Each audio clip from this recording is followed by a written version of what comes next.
Mi nombre es Fernando Miró Llinares, soy decano de la Facultad de Ciencias Sociales y Jurídicas de Elche y el profesor titular de Derecho Penal y responsable de esta asignatura de este grado en Derecho Semipresencial. Y vamos a empezar con la teoría del delito.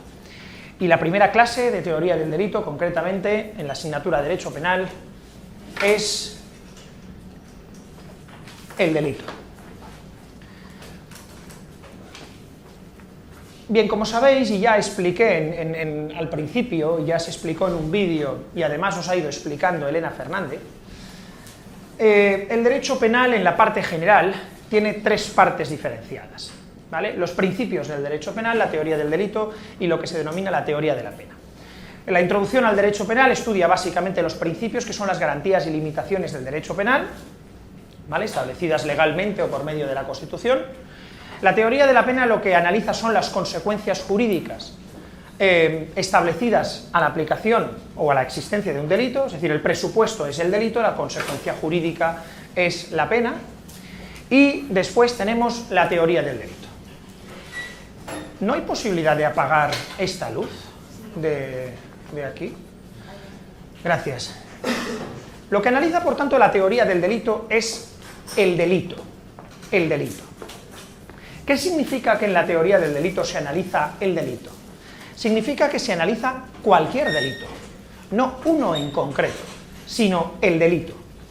El delito es un sistema, no es un hecho, no es un tipo penal, es un sistema por el cual se puede resolver cualquier delito, ¿vale? Por tanto, lo que nosotros hacemos es crear una estructura, una especie de caparazón o estructura determinado que nos sirve para moldear lo que exigimos que aquello que venga de la realidad tiene que cumplir para que podamos decir que sea un delito. Después nos tenemos que ir al Código Penal para ver si el delito es el homicidio, si es las lesiones, si es las lesiones al feto, si es tal, pero en todo caso tiene que ser un delito, y cualquier hecho para poder ser reputado delito tiene que cumplir las mismas características. Lo que esto significa, como digo, a nivel abstracto, es decir, para resolver qué es el delito, esto es lo que acerca muchísimo, y frente a otras asignaturas, al derecho penal a la física o, por ejemplo, a las matemáticas. ¿Por qué y en qué sentido? ¿Alguien sabe qué significa esta fórmula? ¿Lo puedes decir? Velocidad final igual velocidad inicial más la reversión por el tiempo. Velocidad final, he quitado la F para ver si alguien no lo pillaba, pero velocidad o velocidad final es igual a la velocidad inicial más aceleración por tiempo. ¿Para qué sirve esto? La velocidad inicial o la aceleración porque era de la incógnita que tengamos. Para calcular, otra vez dilo más alto. Para calcular cualquiera de las incógnitas que nos falten. Si tenemos la velocidad inicial y la velocidad final y el tiempo que hemos recorrido, calculamos la aceleración. Y si sabemos qué velocidad hemos salido, normalmente se sabe de cero. Sabemos la velocidad final. Si está cayendo un objeto, pues también a qué velocidad se pega el trancazo. Vuelve a decir lo que has dicho al principio. Todo eso es lo mismo, pero es, digamos, ya añadido. Pero al principio es, para que sea cual sea la incógnita de esa fórmula, se pueda deducir de los otros. Vale, exactamente igual es la fórmula del delito. Exactamente igual, es lo mismo.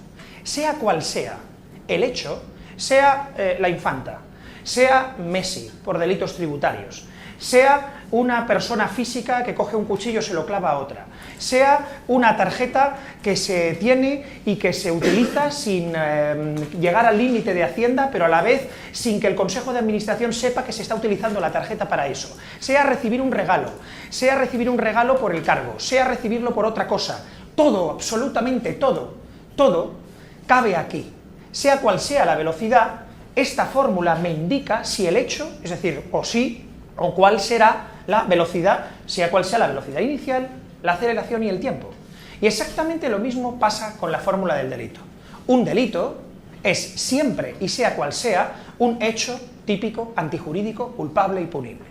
Por tanto, yo no os voy a explicar los delitos, eso se explicará en parte especial, pero cualquier delito es un delito, y si no, no lo es. tiene que cumplir las características exigidas para poder reputar el hecho como delictivo. ¿Se entiende esto? ¿Se entiende? Es una fórmula, ¿vale? Y lo que vamos a hacer es desgranar la fórmula. Hecho típico, antijurídico, culpable y punible. Eso es un delito. ¿Por qué necesitamos una fórmula si tenemos la ley? ¿Por qué necesitamos una fórmula si tenemos el Código Penal? ¿Cómo hasta que entrasteis en Derecho, e incluso, negaré haberlo dicho, pero está grabado, e incluso por cómo se estudia alguna asignatura, es posible que penséis que la solución a saber si existe una infracción en una determinada materia es abrir el Código Penal y leerlo? ¿Pensáis que funciona así? ¿Cómo funciona entonces? Bueno, lo que nosotros hacemos, lo que hacen los juristas y lo que hacemos nosotros es algo enormemente complejo, algo que de hecho no se puede hacer, pero lo tenemos que hacer porque no hay más narices, que es mezclar dos planos imposibles y dos planos que no se relacionan entre sí, el plano óntico y el plano normativo. El plano de la realidad, el plano de los eventos, que podríamos discutirlo filosóficamente, pero no tienen por qué ser materiales, pueden ser eventos sociales, pueden ser significados, dados sociales, porque un árbol es un árbol por el hecho no de que le salgan ramas, sino simplemente porque lo hemos definido así, porque si empezamos a sentarnos en él empieza a ser una silla, pero en todo caso es cierto que son eventos que tienen un significado de la realidad, que se le da un significado, y normas. Y nosotros lo que tenemos que hacer, ni más ni menos, es compararlos. Coger un evento, el evento Messi no paga los impuestos porque dice que estos son gastos de no sé qué, ese evento, y ver si ese evento entra en la norma delito tributario. Eso es lo que nosotros hacemos. ¿Cómo se hace eso? En principio parece que es fácil, y parece que eso, la única forma, o la forma básica de hacerlo, es leer la norma. Por ejemplo, el artículo 138 del Código Penal. El que matare a otro será castigado con la pena de prisión de 10 a 15 años, el delito de homicidio. Eso es la norma. Vamos a ver 4 ejemplos y quiero que me digáis vuestra opinión. Primero, Pedro, empleado de Juan y con el que había tenido una agria discusión por la mañana, sabiendo que Juan suele dormir una pequeña siesta en su despacho mientras su secretaria está comiendo, irrumpe en el despacho del jefe con una pistola y acercándose a él, para no fallar, le dispara 2 tiros en la cabeza. Tras ser detenido y realizada la autopsia, se determina que Juan había fallecido unos minutos antes de los disparos a causa de un infarto cerebral. Tenemos: el que matare a otro será castigado como reo de homicidio con la pena de prisión de 10 a 15 años. Y tenemos esto. Tenemos algún precepto más que se podría aplicar, pero tenemos este caso. ¿Qué? Basándonos en ese artículo, no se le podría aplicar entonces, porque realmente no lo ha matado él, ya había muerto antes. Vale, habría otro artículo que podríamos leer, es un artículo que regula lo que se llama la tentativa, que dice: el que realizare todos los actos que hubieran llegado a la ejecución del delito, o que debieran haber llevado a la ejecución del delito, será castigado como reo de tentativa. ¿Se le podría aplicar ese? ¿Estáis seguros? Es decir, ¿tenía alguna posibilidad de matarle? Sí. Pero no lo sabía. Bien, interesante, él no lo sabía. ¿Pero tenía alguna posibilidad de matarle? Pegándole 2 tiros. Es decir, la pregunta es: el que matare a otro, tenemos que ver si ha realizado la conducta de matar, después tenemos que ver si ha realizado la conducta de matar en todos los actos que tendrían que haber llevado a ello. La pregunta es: ¿podemos decir que la conducta tenía la probabilidad o la posibilidad de producir el resultado? ¿No? No. Otro ejemplo, Rumanía, 2003 creo que fue.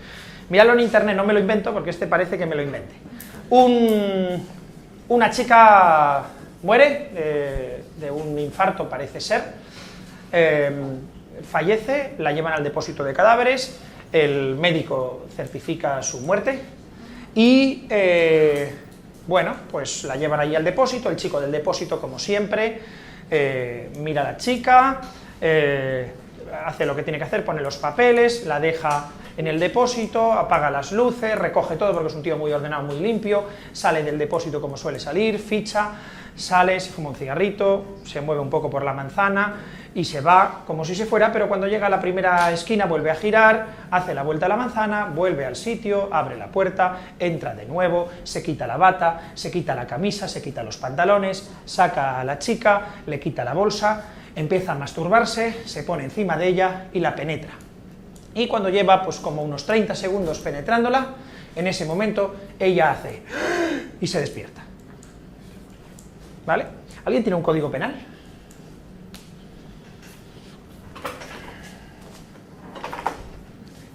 Repito que no es un caso inventado, aunque podría serlo, pero...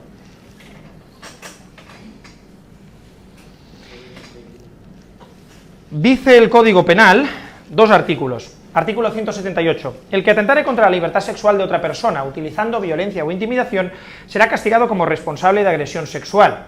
Y luego dice el artículo 181 del Código Penal el que sin violencia o intimidación y sin que medie consentimiento realizare actos que atenten contra la libertad o indemnidad sexual de otra persona.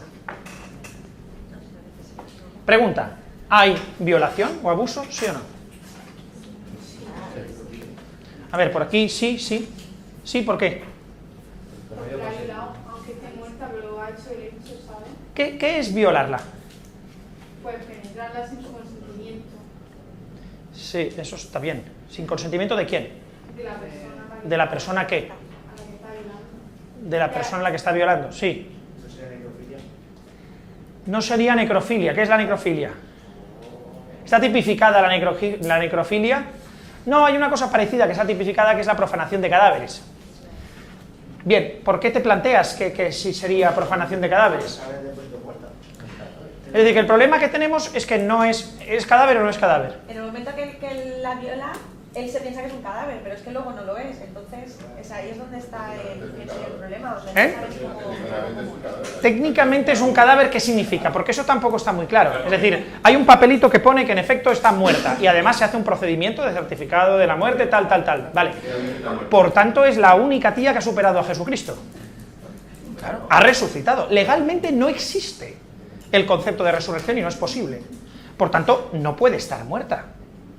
Es decir, tiene que haber sido un error del que ha certificado, pero muerta no puede estar, porque si no, digo, habría batido el récord. Jesucristo necesitó 3 días, en 4 horas.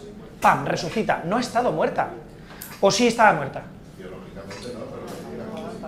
Jurídicamente y biológicamente tiene que ser lo mismo. Es decir, no puede haber un concepto, es decir, separado. Tenemos que saber decir, es decir, básicamente aquí, concretamente, si ella tenía libertad sexual o no la tenía. Y la libertad sexual la tienen las personas. Y tenemos que decidir si la tenía o no la tenía. ¿La tenía? ¿Sí? En el momento que fallece ya no es una persona.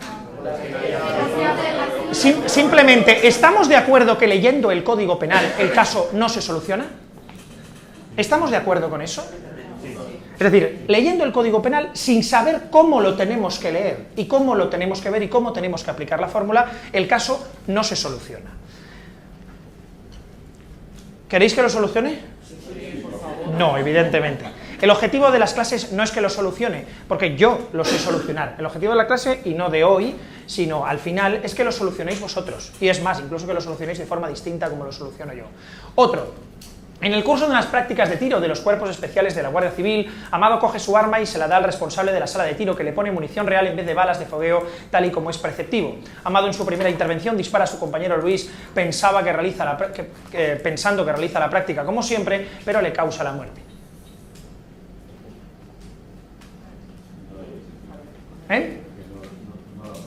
¿No lo ha matado? No, claro, pero esa es muy buena frase, es decir, ¿lo ha matado o no lo ha matado? Digamos que está matado, ¿no? Está muerto. Está muerto, desde luego está muerto, pero la intención de Amado en ningún momento habría sido matar. Fíjate, te voy a cambiar el caso, pero te voy a cambiar el caso sin cambiar el caso. Tú dices que la intención no era matarle. Tú imagínate ahora lo siguiente. En el curso de unas prácticas de tiro de los cuerpos especiales de la Guardia Civil, Amado coge su arma y se la da al responsable de la sala de tiro, que le pone munición real en vez de balas de fogueos, tal y como es preceptivo. Amado, en su primera intervención, apunta a Luis, que es un sujeto que él sabe que está manteniendo relaciones sexuales con su mujer. Y Amado, cuando apunta a Luis, lo hace con el deseo de que ojalá le hayan puesto balas de verdad. Apunta a la cabeza y le pega y le mata. ¿Me habéis seguido? ¿Me habéis seguido? Apunta, ¿vale?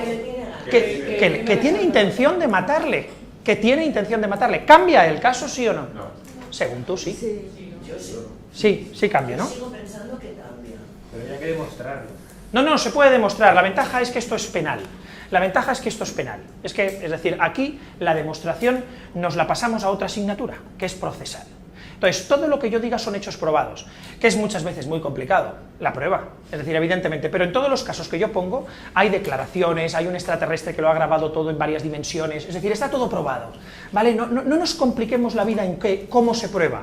Ahora lo que nos tenemos que complicar la vida es en, una vez tenemos unos hechos que son los hechos que tenemos, es qué hacemos con ellos, dónde los metemos, los podemos meter aquí o no los podemos meter aquí. Y pregunto, ¿ha cambiado el caso o no ha cambiado el caso? ¿Quién dice que sí ha cambiado el caso?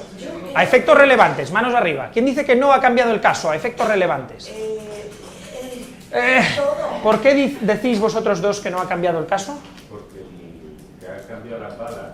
Yo puedo tener mucha intención de muchas cosas, pero el que ha cambiado las balas es el otro. Yo no las he cambiado. Si las hubiera cambiado yo, sería yo. Yo en todo momento he pensado que... Pero entonces matar no es realizar algo que produzca la muerte a otro con intención de producirle la muerte. ¿Sí? Pues entonces tenemos un problema, porque este le ha producido la muerte al otro con intención de producirle la muerte. Pero no ha hecho nada para matarlo. ¿Cómo que no ha hecho nada para matarlo? Ha hecho lo que le ha producido la muerte. No. Sí. El que ha producido la muerte ha sido el cambio de balas. Bueno, sí, también se puede decir. ¿Y no han sido los dos? ¿Cómo? Afortunadamente, cualquiera de los dos casos, él pensaba que eran de fuera. Pero él quería que fueran reales. No puedes castigar el deseo de una persona. ¿Cómo? Claro, pero ¿Cómo? Que es él deseaba que fueran reales, que no fueran de fogueo, pero no puedes tampoco castigar el deseo de querer que fueran reales. Vale, pero te he calado, ¿eh? Eso para siempre. ¿Vale? Ahora te lo grabas así. No se pueden castigar los deseos o las intenciones de las personas, se castigan los hechos, ¿vale? Así, ¿vale? Y en el examen, a ver si es verdad, ¿vale? A veremos si eso es así, pero si piensas eso, para siempre, ¿eh? Para siempre, para el ébola, para el funcionario que tal, no, para todo, ¿eh? Para todo. Bien, sigamos. 3. Gabriel, harto de que Susana no conteste sus llamadas, decide un buen día que todo el mundo debe saber que está loco por ella. Así que con un arma en su mano se planta en la biblioteca pública donde ella trabaja. Esto pasó creo que en Salamanca, si no me equivoco, hace 6 años. Donde ella trabaja y al grito de Susana, ven aquí o mato a todo el mundo, la coge del cuello mientras amenaza a los demás y les dice que no se muevan. Minutos después interviene la policía, entrando en la sala armados, y cuando ven que Gabriel les apunta con el arma, disparan, impactando una bala en la parte izquierda del pecho, pero complicándose después la intervención y causándole la muerte. La pistola que llevaba Gabriel era falsa, aunque la apariencia era real. Es igual. ¿Es igual el qué? ¿Es igual que qué? Me estaba adelantando. No, bien, pero... Que ¿Qué? volvemos otra vez a las intenciones. ¿Cuál es la intención real? La gente no puede quedarse parada esperando a ver si el arma que llevas es verdadera o no lo es. El hecho es que con la acción podría haber matado a todo el mundo y la Guardia Civil no tenía más remedio. No, perdona, con la acción es imposible que hubiera matado a todo el mundo. Era un pringao con una pistola de juguete. Era un imbécil. Sí, bueno, es decir, no vamos a discutir el concepto jurídico de pringao imbécil. No me digas no, sí, vale, ¿y qué? Ya, pero... No, ya, pero no. Tú dices que, es decir, tenían que proteger la vida de qué, cómo y de qué me estás contando. No tenían que proteger la vida de nadie. La vida de nadie. No puede hacer nada. Pero ¿quién lo sabe? La Guardia Civil no lo sabe. Se queda quieta a esperar. La consecuencia puede ser que en lugar de morir un pringao, mueran 16 personas que están alrededor. Ya, entonces, ¿qué me estás diciendo? Que pueden disparar sin... y que por tanto han matado a una persona, pero no es nada. Que de lo que se trata es de evitar... No, pero no. Vamos a ver, una cosa importante. Todo eso está muy bien, toda esa disertación que estás haciendo está muy bien y puede ser hasta acertada. Pero no disertéis, utilizad las palabras y habladme de las palabras que vamos a utilizar, ¿vale? Y vamos a utilizar las palabras, y vamos a intentar utilizar las palabras bien. Es decir, por ejemplo, la palabra intención, o lo que no puede ser es que unos puedan morir y otros no. No. Es decir, si esto se llama ejercicio legítimo de un derecho, tendremos que hablarlo de ejercicio legítimo de un derecho. Si se llama que hay un riesgo para más bienes jurídicos que el riesgo que tal, se llama eso. Si esto se llama error, se llama error. Y si se llama error de prohibición es distinto a si se llama error sobre el hecho. Y si se llama error sobre la presencia de una causa de justificación es distinto. Y el problema es que me lo tenéis que decir así. Y tenemos que pensar en esos términos. Esto no es, y ese es el primer error que cometemos generalmente, esto es una cuestión de está bien o está mal, me parece bien o me parece mal. No, esto es pura técnica, es la aplicación de una fórmula. Velocidad es igual a la velocidad inicial más la aceleración por el tiempo. Y no hay milongas, ¿verdad? No las hay. Lo que hay básicamente es cuál es la velocidad, qué es hecho. ¿El hecho es típico o no es típico? ¿El hecho es contrario a derecho o no es contrario a derecho? En eso consiste. Otro. Pier Giorgio, policía nacional de la zona de Calabria, reservado y sin contacto ninguno con los medios de comunicación, viaja a España a visitar unos días a su madre que vive en Benidorm. Una noche Pier Giorgio, que padece de insomnio, oye ruidos en la planta baja del piso de su madre y observa cómo un ladrón está buscando dinero y joyas. Recordando que el gobierno italiano reformó el Código Penal para considerar legítima defensa el ataque desproporcionado siempre que quien lo lleve a cabo lo haga contra quien ha entrado ilegítimamente en el domicilio propio, y pese a observar que el ladrón no va armado, baja la escalera silenciosamente, saluda al ladrón, que al ver la pistola le dice «déjame ir», pero Pier Giorgio no lo hace y le dispara causándole la muerte. ¿Me pasáis el código otra vez? Sí, claro. Traed todos un código, a ver si así lo traigo yo también. Pero viene bien, traedlo porque viene bien. Os voy a leer el artículo 20, que dice están exentos de responsabilidad criminal, y concretamente el número 4, que dice está exento de responsabilidad criminal el que obre en defensa de la persona o derechos propios o ajenos, siempre que concurran los requisitos siguientes. Primero, agresión ilegítima. En caso de defensa de los bienes, se reputará agresión ilegítima el ataque a los mismos que constituya delito o falta, y los ponga en grave peligro de deterioro o pérdida inminentes. En caso de defensa de la morada o sus dependencias, se reputará agresión ilegítima la entrada indebida en aquella o estas. Segundo, necesidad racional del medio empleado para repelirla o para impedirla o repelerla. Tercero, falta de provocación suficiente por parte del defensor. ¿Qué? No podría considerarse la legítima defensa. ¿No? No. ¿Por qué no? Según lo que usted ha leído, para poder considerar debería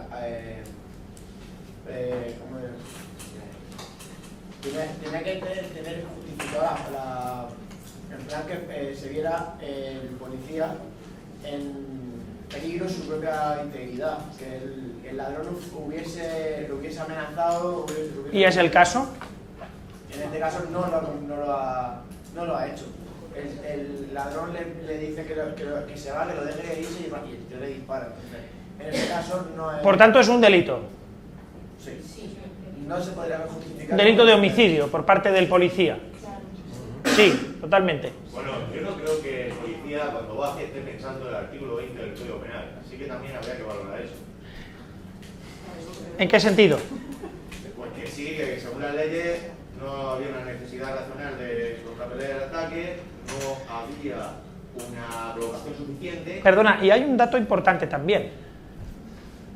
¿Qué es Policía Nacional? ¿Que está cualificado? No, que no tiene ningún contacto general con los medios de comunicación, no lee la prensa, no sabe lo que se publica, no sabe cuál es el Código Penal en España, y por cierto en Italia lo que sí parece ser que sabe, recordando que el gobierno italiano sabe que en Italia precisamente se supone que en morada ajena, tal y como lo redacta el Código Penal, es posible realizar un ataque desproporcionado, un ataque que no tenga que ver los bienes con la vida, etcétera, etcétera, y en principio eso significa que está justificado, es decir, que él cree que actúa conforme a derecho, o da la sensación. Ya, pero... Error de derecho. ¿Y eso de dónde te lo has sacado tú? ¿Código qué? A ver, ¿código qué? ¿Código qué? Repítelo conmigo. ¿Código? Civil. Civil. Vale, muy bien. ¿Otra vez? ¿Código? ¿La ignorancia de las normas no exime de su cumplimiento? Sí, es cierto. Es cierto. ¿La ignorancia de las normas puede llevar a la no aplicación de la pena? Sí. Sí. O dicho de otra forma, en derecho penal la ignorancia de las normas no exime de su cumplimiento, pero sí de la aplicación de la sanción. La ignorancia de las normas... Sí, sí. La ignorancia de las normas, el sujeto que ignora que está realizando una norma prohibida, que lo ignora por completo, no se le aplica la pena. Pero en penal solo. En penal solo, sí, en penal solo. Es decir, hablando de que la ignorancia de las normas en Código Civil hace que no tengas que seguir cumpliendo el contrato, pero en cambio en penal no vas a prisión. Pero No se te aplica la pena. no le encuentro yo. ¿Cómo se prueba eso? No, ya te lo he explicado. Yo a eso ya he contestado.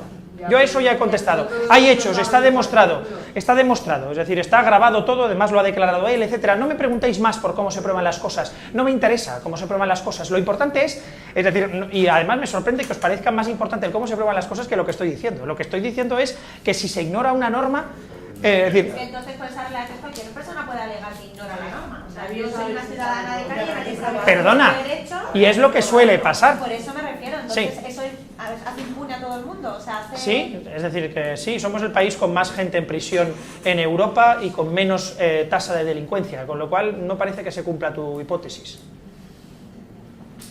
A ver, repite la frase. Exime del cumplimiento. Somos el país con una mayor tasa de prisión por persona en Europa y el tercer país con menos tasa de delincuencia de Europa.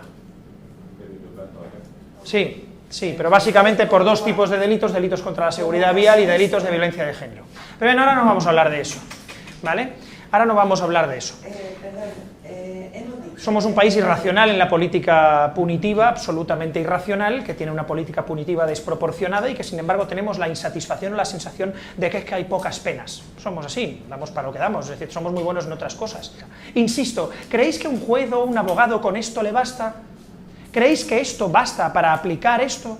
El que matare a otro, es decir, ¿sirve en serio el que matare a otro? Sí, lo ha matado, pero no lo quería matar. Bueno, sí lo quería matar, sí, claro que lo quería matar, pero es que no sabía que... ¿Y qué tiene que ver el que no sepa que está prohibido? Pues ahora os digo que es posible que tenga que ver algo, o es posible que tenga que ver incluso mucho.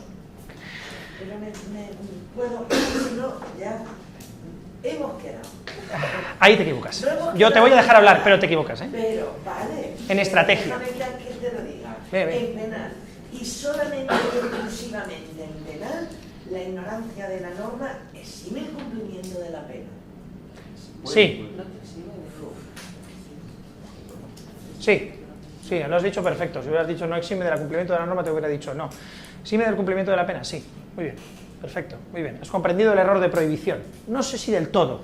Y desde luego es la última clase, con lo cual no es necesario que lo comprendas, porque hoy estamos viendo una clase completa. Bien, tenemos la fórmula: hecho típico, antijurídico, culpable y punible. Hecho típico, antijurídico, culpable y punible. Bien, esto tiene dos problemas, esta fórmula tiene dos problemas básicos. El primero es que existen varias formas distintas de combinar los distintos elementos. Y según el catedrático, el profesor de Derecho Penal, es una o es otra. Y según el tribunal, puede ser una u otra. ¿Vale? Hay quien habla de que es un hecho típico, antijurídico, culpable. Hay quien dice que es un hecho típico, antijurídico y culpable. Me diréis, pero si es lo mismo. No. Hay quien dice que es un hecho típicamente antijurídico, culpable. Y hay quien dice que es un hecho típicamente antijurídico culpable. ¿Vale? Esto no lo voy a explicar porque no nos da tiempo. Lo iré explicando alguna cosa de forma puntual. Simplemente me remito a que hay una clase colgada en YouTube que se llama las teorías del delito, porque lógicamente no hay una teoría del delito. Los profesores de Derecho Penal, los catedráticos, se tienen que ganar la vida, tienen que cambiar un poco la fórmula para eso, pues para vender libros, etcétera, etcétera. Entonces tenemos que aportar nuestras cosas. Entonces hay 1000 fórmulas, tantas como profesores, ¿vale? Pues bien, os recomiendo que vayáis ahí donde yo explico el sistema clásico, el sistema finalista, el sistema neokantiano, el sistema funcionalista y el sistema que yo sigo, que seguimos nosotros más o menos, que es el sistema neokantiano del delito, modificado el sistema kantiano puro de la imputación. Bien, ¿Qué significa esto? Significa una cosa que es importante. Jolín. Necesita aceite. Mirad, lo que yo os estoy diciendo hasta el momento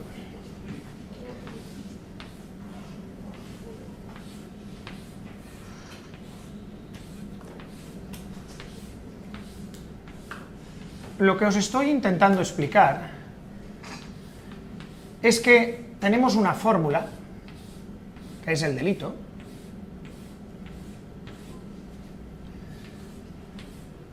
que se tiene que aplicar a cualquier hecho, absolutamente a cualquier hecho de la realidad, y que nos tiene que servir para decir si un hecho, cualquiera, es o no un delito. La fórmula para eso tiene una serie de elementos: el hecho, la tipicidad, la antijuridicidad y la culpabilidad. ¿Me seguís hasta ahí? Es fácil. Hecho, típico, antijurídico, culpable. La punibilidad hablaremos otro día, ¿vale? Pero estos son los 4 filtros esenciales, ¿vale? Bien.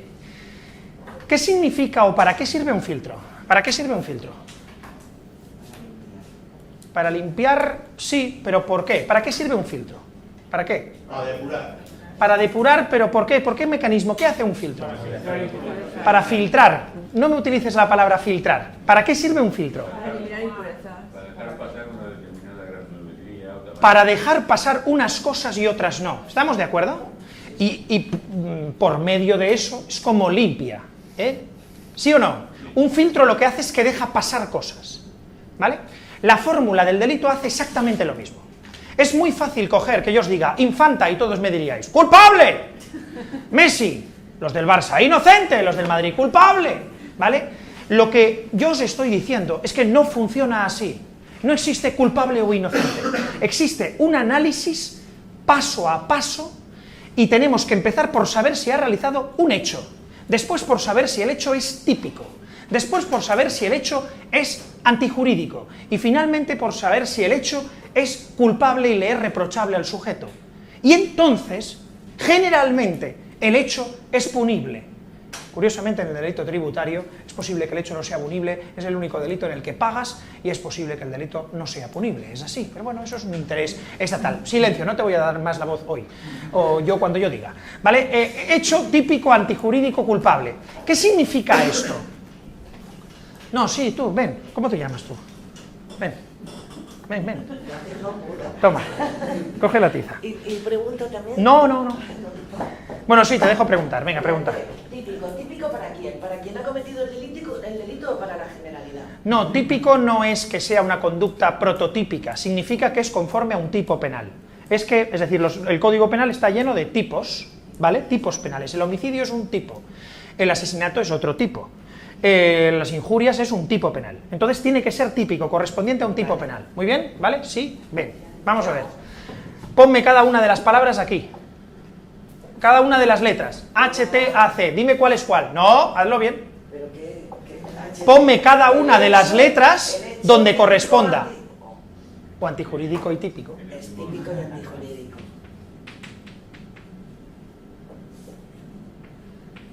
¿Nos lo explicas?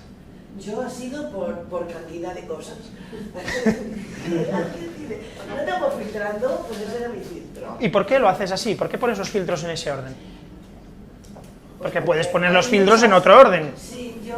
¿Por qué los pones en ese orden? ¿Por qué pones primero el filtro hecho, después el filtro típico, después el filtro antijurídico y después el filtro culpable? ¿Por qué? Observándote a ti, te han molestado mucho en que hubiesen pocos espacios en cada...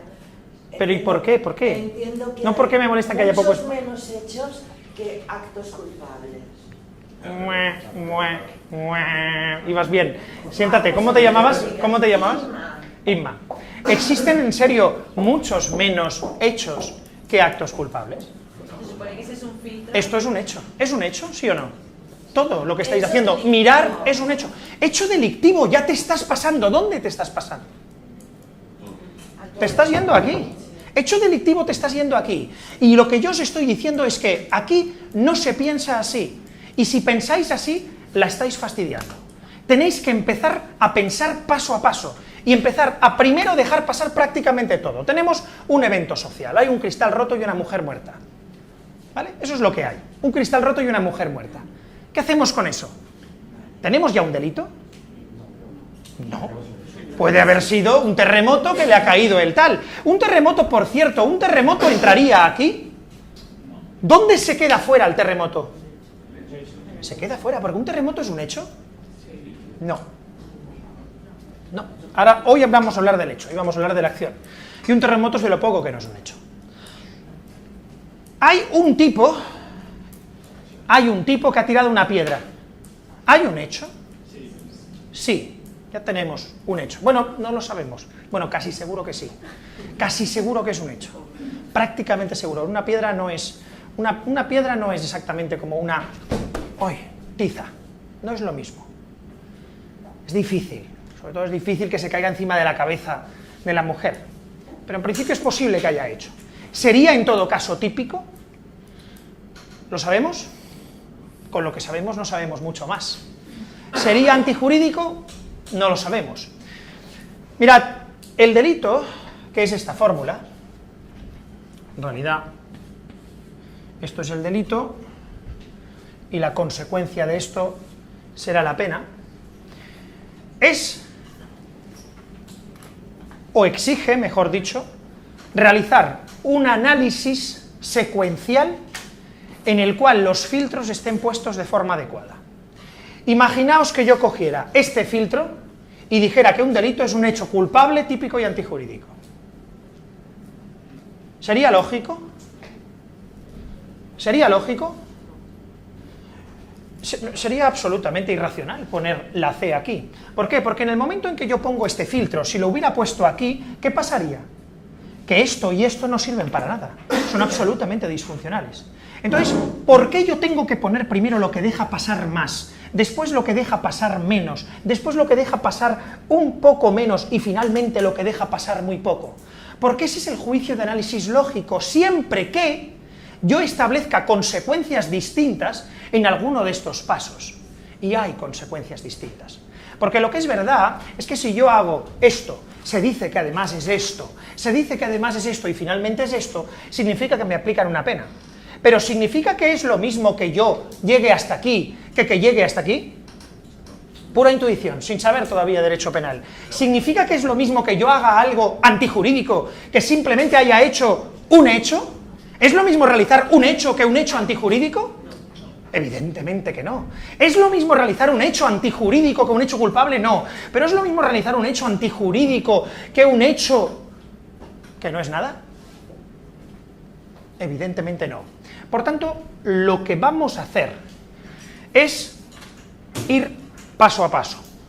Si el primer problema es saber si la relación entre HT es que son lo mismo, si la relación es que todos los elementos son distintos, o más bien es que tipicidad y antijuridicidad se solapan y son lo mismo, o hecho típico y antijurídico se solapan y son lo mismo, que es una problemática que analizaremos, el auténtico problema en realidad es saber qué es un hecho, qué es la tipicidad y cuándo un hecho es típico, qué es un hecho antijurídico y qué significa que un hecho típico y antijurídico es culpable. Y finalmente intentaremos resolver por qué en algunos casos es posible que un hecho sea culpable y sin embargo no haya pena. Bueno, eso lo dejaremos muy para el final. Lo que sí que os puedo decir o os puedo adelantar es que existe un acuerdo. Un acuerdo, es decir, existen muchas discusiones, ahora os podría sonar a chino, pero si os digo que... es decir, existen muchas discusiones sobre si el dolo está en el tipo o está en la culpabilidad, sobre si el dolo afecta solo a la parte de antijuridicidad o a la tipicidad, existen muchas discusiones sobre cómo se resuelve el error de prohibición, etcétera, etcétera. Pero sobre lo que apenas existe discusión es que estos filtros, aunque sean distintos, son a la vez reconducibles a dos grandes grupos. Y además, la fórmula, por tanto, es reconducible a dos grandes grupos, que son este y este, y que son la explicación a la respuesta de por qué en derecho penal la ignorancia o el desconocimiento de la norma puede eximir de la aplicación de la pena. Los dos grandes juicios en derecho penal, cuando hablamos de un juicio es un análisis que se realiza sobre el hecho ontológico, volvemos a acordarnos de lo mismo. Estamos cogiendo hechos de la realidad, sucesos, cosas que han pasado, cogemos esa cosa y tenemos que compararla con unas palabritas. Y tenemos que decir si esas cosas corresponden o no a esas palabritas. Y no es fácil. No es fácil saber la palabra engaño, fraude. No es fácil poder definir que ha habido o no ha habido error. No es fácil saber cómo se delimita la palabra bastante, cuando dices que el engaño tiene que ser bastante, o que afecte gravemente. La diferencia entre la imprudencia grave y la imprudencia leve, y por tanto en la mayoría de los delitos, si es delito o es falta, es que la imprudencia haya sido grave o leve. Joder, qué palabritas más fáciles, ¿eh? Grave o leve. ¿Cómo sabemos qué significa grave? ¿Cómo tenemos que leer la ley? ¿Tenemos un manual? Es decir, nos dan un manual de 700 páginas para decir grave en este caso, pam, pam, más de tanta sustancia, tal. ¿Significa eso que el Tribunal Supremo no cambia su doctrina? No, esto es cómo lo tenemos que hacer. Pues bien, como digo, existe un acuerdo, que es que existen dos juicios que van uno después de otro, y se acepta que son dos juicios distintos. El juicio de antijuridicidad y el juicio de culpabilidad. Lo que todo el mundo tiene más o menos claro es que en el derecho penal un hecho, para ser castigado penalmente con la pena, tiene que ser antijurídico, es decir, contrario a derecho, pero además tiene que ser culpable, es decir, se le tiene que poder reprochar ético-moralmente y también desde una perspectiva preventiva al sujeto. Ahora no voy a hablar de la culpabilidad, evidentemente casi siempre la consecuencia del hecho típico antijurídico culpable es la punibilidad, pero de momento quedaros con la idea de que existen dos juicios. Son dos juicios que son distintos entre sí, ¿vale? Y voy a hablar un poquito sobre la diferencia entre el juicio de antijuridicidad y el juicio de culpabilidad. Muy brevemente y desde luego no con la profundidad que requiere la cuestión y que tenéis mucho más en los materiales y también en las lecciones que he colgado en internet en los materiales de YouTube. Pero mirad, escuchadme por favor. Cuando digo que existen dos juicios diferentes, lo que quiero decir es que tienen una naturaleza diferente y funcionan de forma distinta y se realizan con un propósito distinto. De hecho, si elimináramos esto, si elimináramos este juicio, estaríamos muy cerca de algo que no es derecho penal.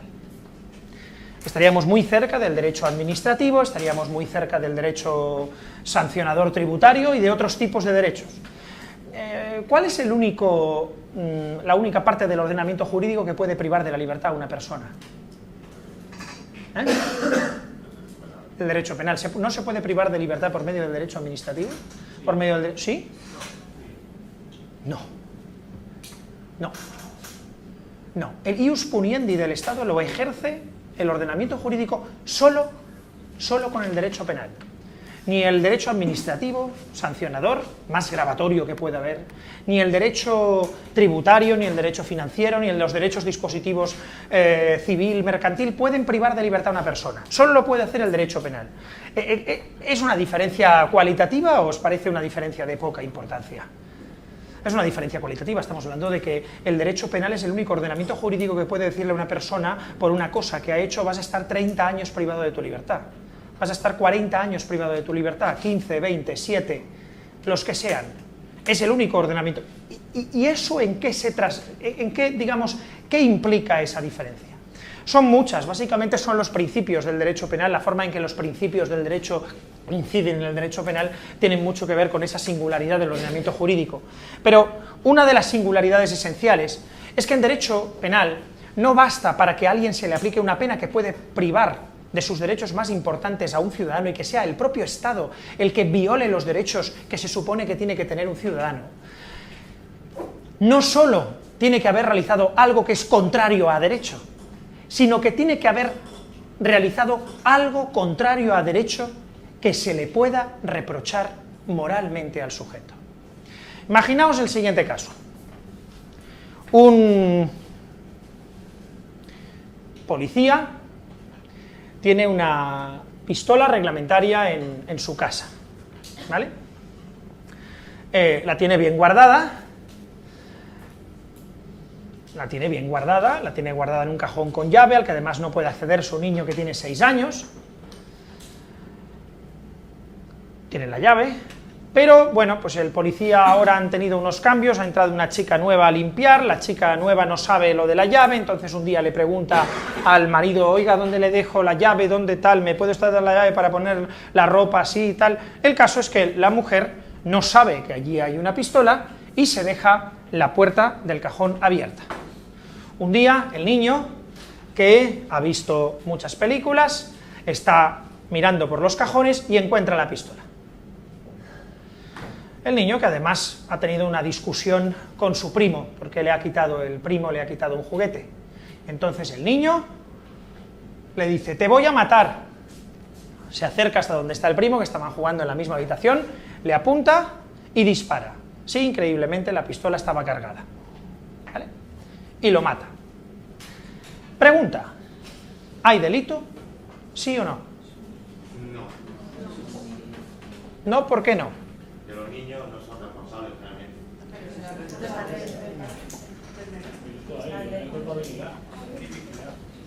A ver, ¿cómo lo has dicho? ¿Más alto? Que lo que existe es tipicidad, hecho, tipicidad y... Pero has dicho, delito hay, lo que no habrá es culpabilidad. ¿Le podemos ya matar? ¿Así? Solo por eso. No, pero cerca, ¿eh? Es decir, lo único que estoy intentando explicar es, para que haya delito tiene que haber todo. ¿Vale? Entonces, ¿delito sí que habrá? No. Si dices delito sí que habrá, pero lo que no hay es culpabilidad, eso es incompatible. Tú puedes decir que el caso no es punible y te puedo poner un 10. Y otro puede decir que el caso es punible y le puedo poner un 10. Eso es perfectamente posible, como es posible que el Tribunal Supremo resuelva de dos formas un determinado hecho que parece exactamente igual. Es posible, pero si lo argumentas mal, no puedo. Te pongo un 0, por eso es 10 o 0. Es decir, el delito, es decir, no puede haber delito sí que hay, pero no ser culpable. No. ¿Eso lo tenemos claro? ¿Lo tienes claro? Vale, ¿qué quieres decir? Que estaba típica, era una acción típica, antijurídica, pero no podía ser culpable. Vale, tú lo que dices, sí hay un hecho típico y antijurídico, pero no es culpable. Vale, y aquí por aquí alguien, otra persona, lo que ha dicho es, no es culpable para él, el niño, pero sí es culpable para el padre. ¿Sí? Sí. Es responsable del menor y por tanto de todo lo que haga el menor. No, estoy preguntándole a ella. Es decir, significa que el padre es responsable de un delito, ¿no? Homicidio, concretamente. Tendrá que responder. ¿Cómo que tendrá que responder? ¿Qué significa tendrá que responder? ¿Responder significa en derecho penal o tendrá que responder de otra forma? Es decir, mi pregunta es, ¿el padre es responsable de un delito? ¿De un delito? ¿Realiza el padre algún hecho?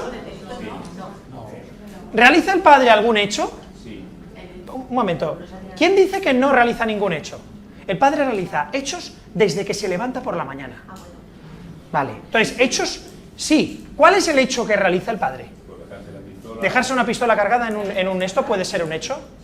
¿Puede ser dejarse una pistola cargada en un sitio un hecho constitutivo de un homicidio doloso intencionado?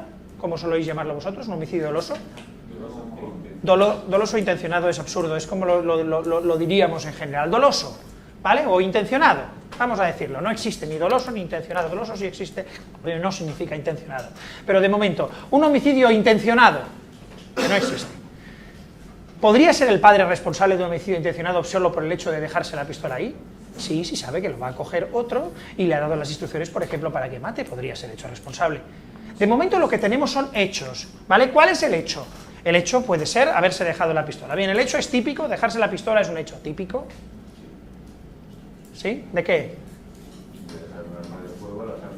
No, no existe un tipo de dejar un arma de fuego al alcance de un niño. No existe. Eso no es un tipo. El tipo es el homicidio, las lesiones, el fraude, si es que el niño la vende y engaña y le consigue 40 euros más al tío que se la vende. No, tú dime cuál es el tipo penal, porque no existe el tipo dejarte una pistola al alcance de los niños. Dentro de poco los legisladores estarán y en España ya no habrá gente en libertad, pero de momento no existe ese tipo, existe el tipo que tiene sentido, que es el homicidio, que es el que pretende evitar, ¿qué pretende evitar el homicidio?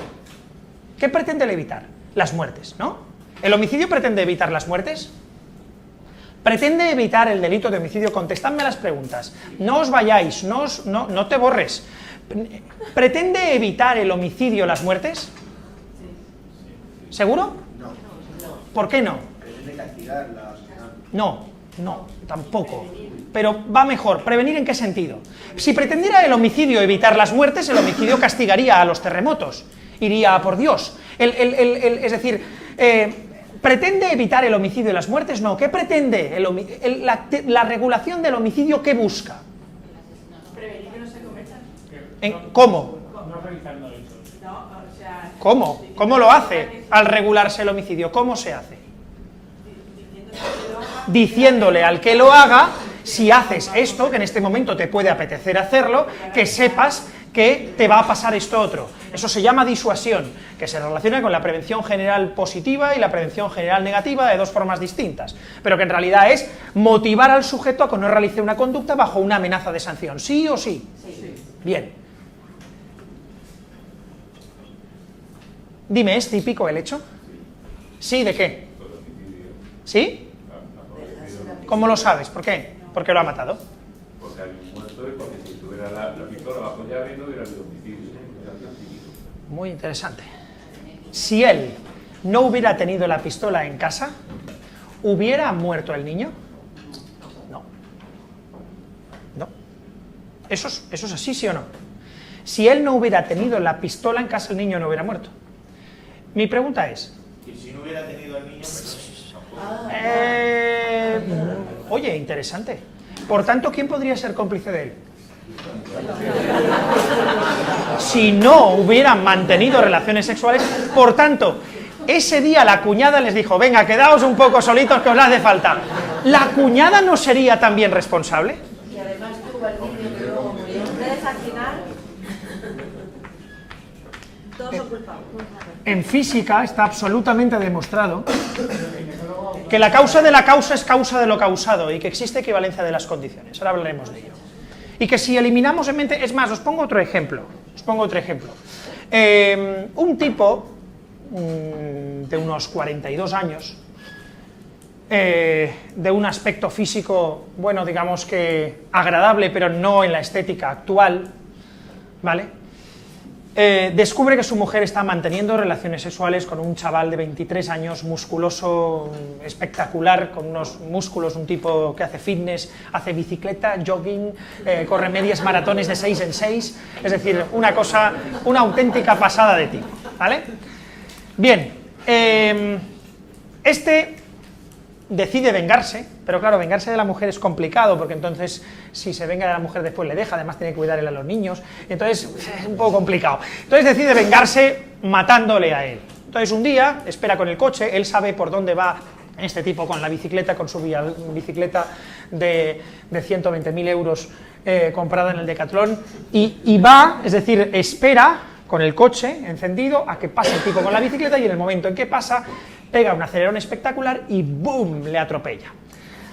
Es un domingo a las 7 de la mañana y por tanto hay mogollón de frikis corriendo y haciendo un montón de jogging, y lo que él piensa que le ha matado, resulta que empieza a oír cómo se oye a gente que empieza a decir, oh, ¿qué ha pasado? ¿Qué ha pasado? Y se acercan. Con lo cual, en el momento en que ve que se está acercando gente, él también empieza a cambiar de discurso y, ay, no me he dado cuenta, perdón, no te he visto. Al otro le ha roto una pierna, está allí llorando, pese a ser un musculito, le duele la pierna, etcétera, y entonces coge el teléfono y llama a una ambulancia. Llega la ambulancia, en la ambulancia baja un tipo. Bueno, en realidad baja humo. Cuando abre la puerta de la ambulancia baja una humareda espectacular, baja un tío con rastas, ¿vale? Ahí, ¿qué ha pasado, tíos? Tranquilos, ¿vale? El caso es que finalmente consigue, después de pegarle 2 cabezazos, entrar al tipo en la ambulancia. Cuando ya lo tiene dentro de la ambulancia, se fuma otra vez el petardo que había dejado ahí en el cenicero, sigue fumándolo, acelera con el petardo en la mano y el volante en la otra, llega a una curva un poco demasiado deprisa o demasiado despacio, no lo sabe, no se da cuenta. El caso es que se sale de la curva y se rompe el tipo de dentro la segunda pierna. Digamos que tiene un mal día, ¿vale? El tipo de dentro.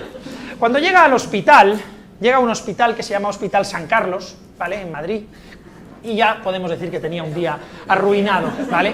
Hay una enfermera que está todo sudando ahí, la enfermera, y con la misma gasa con la que está sudando se la pone en la herida, ¿vale? Bien, el tipo después se hace misionero y muere de ébola. No, no podemos bromear de estas cosas, pero imaginemos que, es decir, muere debido a la infección de otra enfermedad, no bromeemos sobre estas cosas, que todos subimos en avión alguna vez.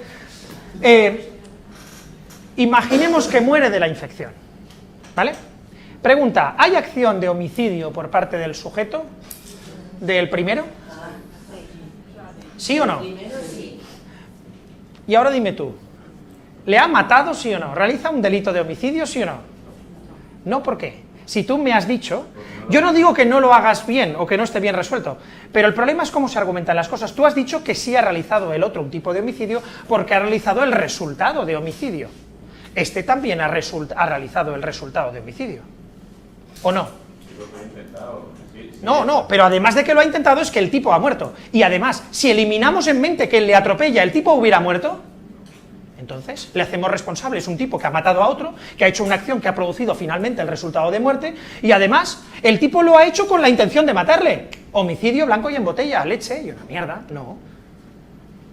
¿Sí o no? ¿Por qué estábamos hablando de esto? Porque no teníamos claro si realmente se podía decir que el padre había sido... El padre, volvemos al niño. ¿Qué? ¿Yo? Sí.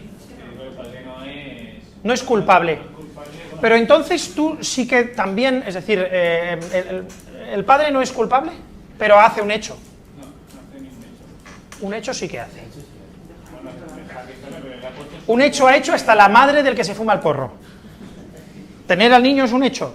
En sí ese hecho puede ser, lo veremos, ¿vale? Bien, ¿es típico? ¿El comportamiento del padre es típico? Sí. ¿Por qué? Porque puedo ganar, supongo que estará regulado el que ponga medio o algo así para que luego se consume la piel. No. No está regulado eso. Una imprudencia. ¿Dejar la pistola al alcance de la madre? ¿Del niño? ¿Al alcance del niño? ¿Ha dejado la pistola al alcance del niño? En realidad, él no ha dejado la pistola al alcance del niño. Ha sido la empleada la que ha cogido y la ha dejado abierta cuando él la deja cerrada siempre. Le ha cogido la llave y lo ha dejado abierto. ¿Sería imprudencia entonces por parte de él? No, pero sí por parte de la empleada, ¿no? Pero la empleada no sabía que había una pistola. A mí me ronda todo el rato lo de la responsabilidad civil. No sé si tiene algo que ver o no tiene algo que ver, pero es que ya me... Es que por eso lo digo. ¿Por qué te ronda intuitivamente? Por cierto, la intuición, sabéis que es un proceso racional en el que nosotros no somos capaces de explicar todo el razonamiento complejo que hemos hecho, pero en realidad, es decir, lo explica perfectamente Kant, es el proceso lógico de razonamiento inductivo-deductivo. Es decir, si lo has pensado es por algo, ahora lo que tienes que buscar es el procedimiento racional en que te lleve a digamos, al argumento deductivo-lógico. Vale. El padre no comete el delito ¿Por qué no? directamente. ¿Por qué no? Porque no es él el que coge la pistola y mata al niño. Pero Vale, entonces el colombiano, el jefe del cártel que ordena matar a otro, no comete un delito porque no es el que coge la pistola y mata al sujeto, ¿no? Sí. Es diferente, pero es decir, las palabras las ha utilizado ella. Ella ha dicho porque él no coge la pistola y dispara directamente. Es decir, si utilizas esas palabras significa que el que no coge la pistola no es autor. Pues entonces dime otras palabras.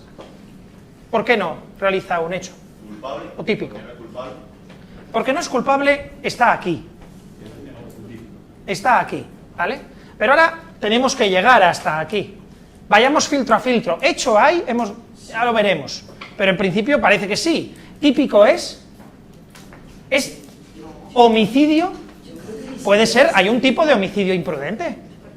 ¿No es homicidio imprudente? Es que no. ¿Lo resolvemos? Sí. Vale, pues no. Seguimos.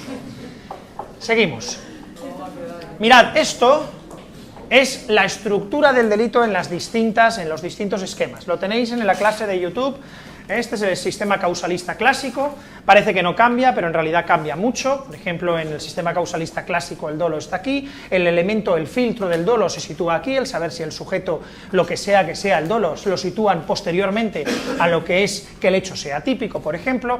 Esto en el sistema neocantiano es parecido, aunque hay elementos, en el sistema finalista cambia completamente, ahora os lo explicaré por qué, y tiene sentido, y el dolo pasa al tipo subjetivo, y finalmente tenemos el sistema funcionalista, que es el que se sigue prácticamente pues en todos los esquemas y por parte del Tribunal Supremo y por parte de prácticamente toda la doctrina, y después tenemos el que no utiliza nadie, que es el que utilizo yo, el que utilizamos nosotros, el más raro, el más friki, el más antiguo de todos, que es el sistema puro de Kant, el sistema de la doctrina de la imputación, pero que en realidad es totalmente correspondiente con este, pero es mucho más simple, mucho más fácil de explicar y mucho más práctico, ¿vale?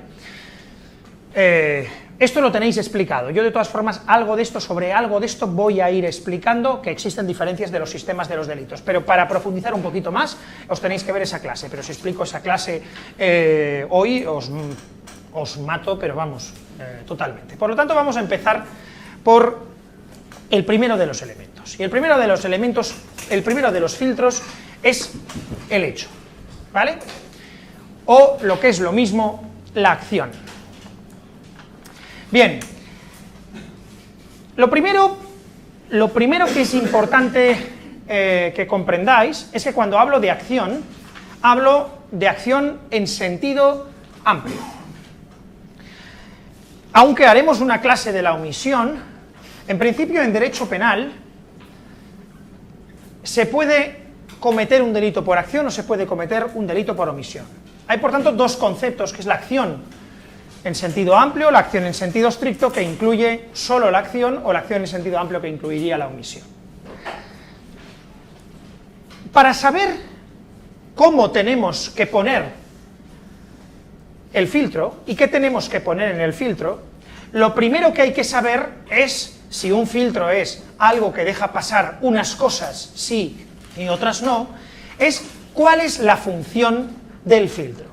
Pues bien, el derecho penal y prácticamente toda la teoría del derecho penal y todo el sistema y el esquema del delito se construyó en un primer momento a partir del elemento acción. Básicamente, un delito era una acción culpable.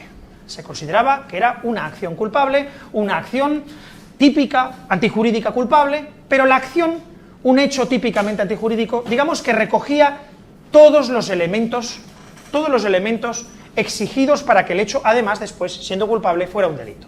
Y tenía tres funciones. ¿Cuál era la función primera de la acción? La primera función es definir, la segunda función era clasificar y la tercera función es eliminar. La función definitoria de la acción, lo que venía a decir, es que todos los demás elementos del delito se relacionan y derivan de la acción, ¿vale? Define, por tanto, lo que es un delito. Un delito esencialmente es una acción, se decía. La segunda función es la función clasificatoria. Una acción, para lo que sirve, la función de la acción, función clasificatoria. ¿Para qué sirve una acción?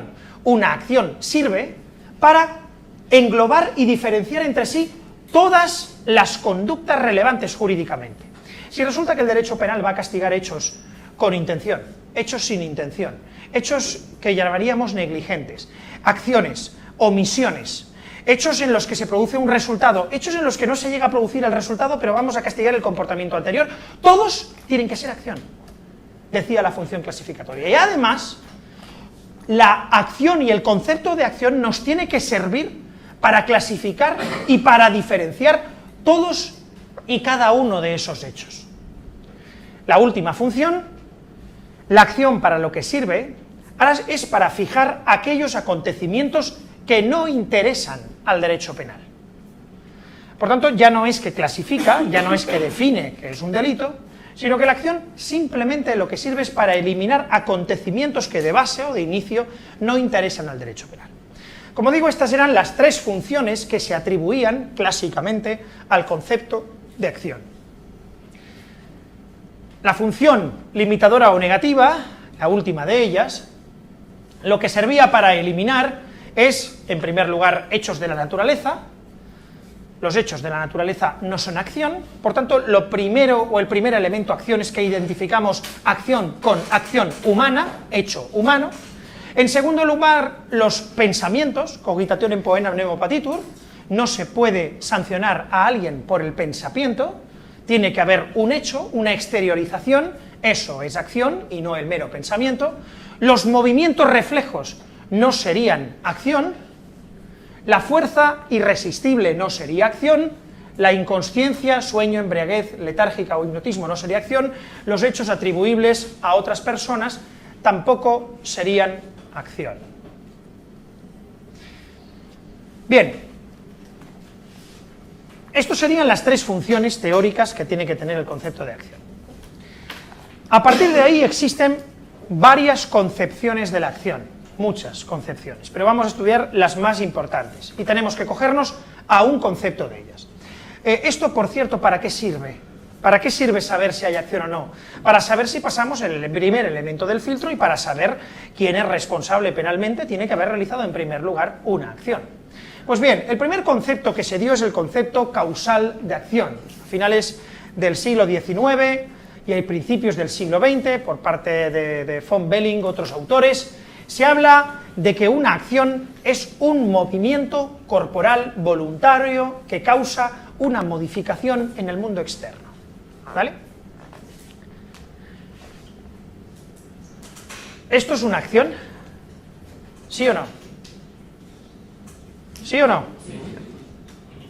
Sí. Es un movimiento corporal voluntario que causa un resultado en el mundo externo. ¿Vale?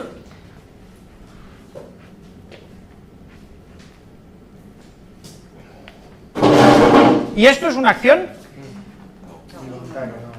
¿Es un movimiento corporal voluntario que causa una modificación en el mundo externo? La verdad es que sí, porque lo he hecho a propósito. Pero si no fuera así, no sería una acción, ¿estamos de acuerdo? ¿En qué sentido se utiliza, por tanto, la palabra voluntario? Voy a matar un mosquito, ¿eh?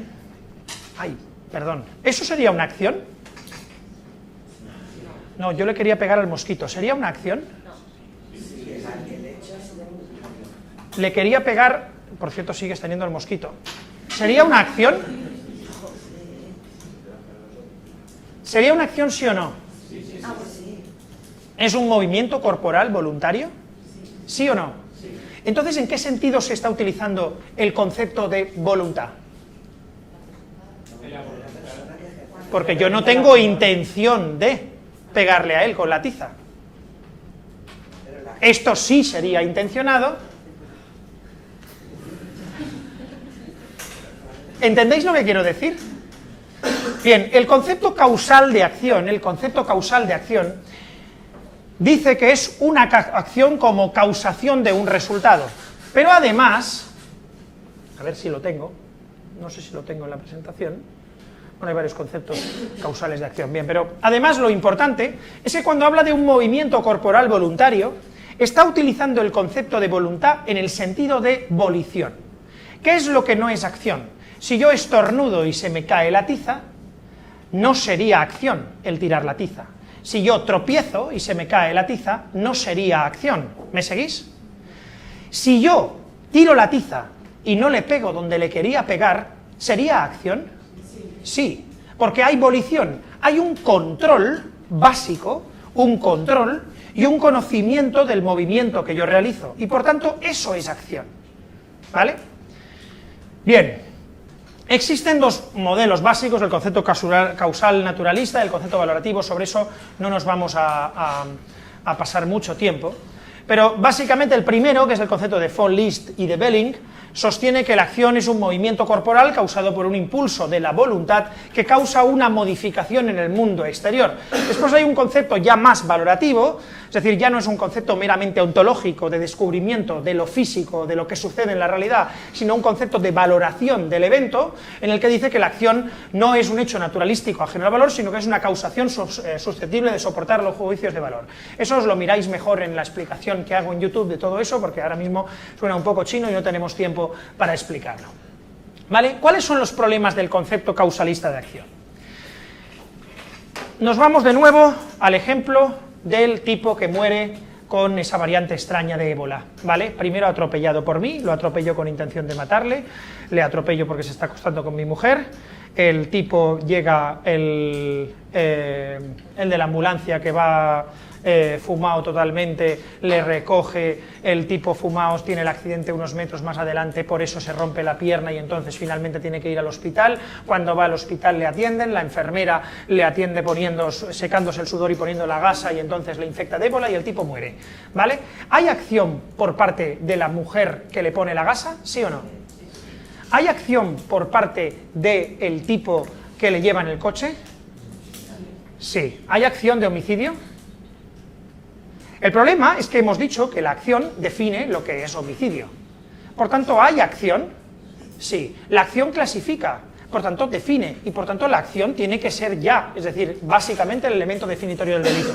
¿Habría acción de matar por parte del tipo que le lleva en el coche? Sí. ¿Habría acción de matar por mi parte? Sí, sin duda. ¿Habría acción de matar por parte de mi madre? Sí. ¿Habría acción de matar por parte del tipo que le deja pasar en la rotonda antes de que... Es decir, habría acción por parte de prácticamente cualquiera que realice una conducta que eliminada en mente desaparecería el resultado? Porque todo es acción. Cualquiera de los eventos naturales que producen el resultado sería una acción. El primer problema que tiene la acción, bueno, el primero no, el primero es este, pero vamos a pasar al segundo, es que la acción no permite diferenciar y discriminar entre las distintas acciones y prácticamente todo lo sería. Si una acción es la causación de un resultado en el mundo externo, pues aplicando el efecto mariposa, todo lo que hacemos determina el comportamiento del otro y por tanto prácticamente todo sería acción. Y si en teoría la acción lo que tiene que cumplir es una función definitoria o clasificatoria, todo en principio sería igual de relevante jurídicamente. Otro problema que tiene la acción es que conforme se ha definido, si os acordáis, decíamos que la acción era un movimiento corporal voluntario que causa una modificación en el mundo externo. ¿Realiza una acción la madre que no amamanta a su niño y el niño muere? Repito, si según la concepción causal una acción es un movimiento corporal voluntario que causa una modificación en el mundo externo, ¿sería acción la madre que deja de amamantar al niño? En principio, conforme a un concepto causal naturalista, no sería acción, porque no hay una causación física. Si superamos ese concepto y la acción la consideramos más como una valoración y a partir de una valoración social, podría ser que sí. El problema de la omisión en el concepto causal naturalista es básicamente que no se comprende. La omisión no es un movimiento corporal que causa una modificación en el mundo externo, ¿vale? Sin embargo, es verdad que se puede también decir que la concepción causal es una concepción causal valorativa y que una omisión sería un comportamiento caracterizado por la ausencia de la acción esperada.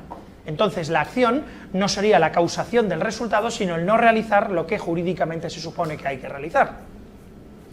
Y el otro problema, como digo, el problema básico de la acción, otro problema es que los rasgos físicos del actuar humano no permiten a veces apreciar el significado social. ¿Injuriar a alguien es una acción?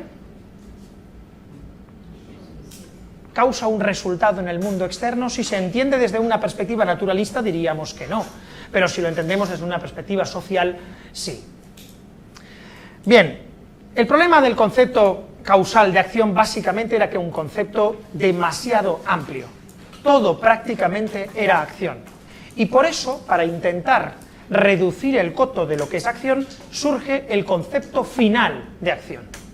El concepto final de acción, básicamente debido también a otros autores, pero esencialmente a Hans Belzer, uno de los penalistas más importantes de la historia,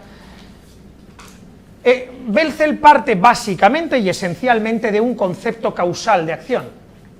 En ese sentido, para él, la acción es la causación voluntaria, pero en el sentido de final, de un resultado en el mundo externo, ¿vale? La acción, por tanto, esto es un poco complicado de entender, pero es un concepto prejurídico que preexiste y que lo que tenemos que hacer, existen estructuras lógico-objetivas, cosas que preexisten, y lo que tenemos es que derivar a partir de la intención del sujeto si la acción se corresponde con esa estructura o no. Según el concepto final, ¿esto es acción, sí o no? Según el concepto final, ¿esto, me tropiezo, cae, es acción, sí o no? ¿Sí o no? No. Primero, porque no sería ni siquiera causal. Segundo, porque no habría finalidad o no habría intención. ¿Vale?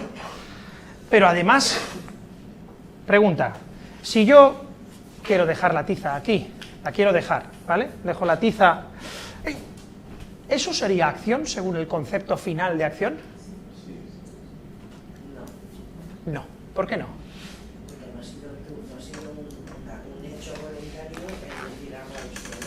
La diferencia entre la concepción causal y la concepción final de la acción es que en la concepción causal lo único que se exige es volición, ¿vale? Voluntariedad en el sentido de que yo realice algo que podría evitar y simplemente que tenga un conocimiento y control sobre lo que realizo y que por tanto el hecho yo pudiera no realizarlo. En el caso de la acción final, la acción no es una acción meramente con volición, sino que es una conducta que pretende un objetivo, una finalidad.